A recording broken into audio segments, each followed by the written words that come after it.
അവൻ്റെ നാമത്തിലുള്ള വിശ്വാസം മൂലം അവൻ്റെ നാമമാണ് നിങ്ങൾ കാണുകയും അറിയുകയും ചെയ്യുന്ന ഈ മനുഷ്യനെ സുഖപ്പെടുത്തിയത്.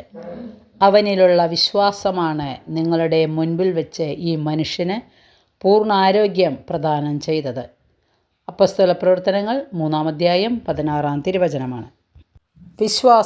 വിശ്വാസത്തിൻ്റെ കിരീടം ചാർത്തിയവൾ.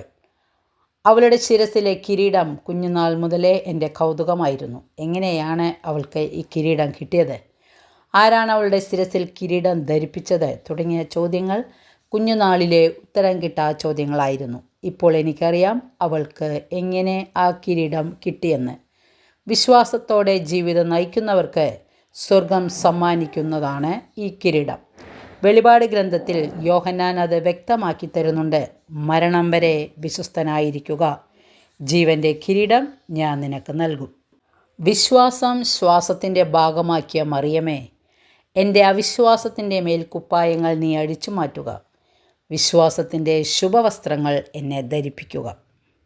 വചനം എല്ലാവർക്കും മനസ്സിലായി കാണുമെന്ന് വിശ്വസിക്കുന്നു. വചനത്തിൽ വിശ്വസിക്കുക, വചനമനുസരിച്ച് ജീവിക്കുക. സർവശക്തനായ ദൈവം നമ്മളെ അനുഗ്രഹിക്കട്ടെ.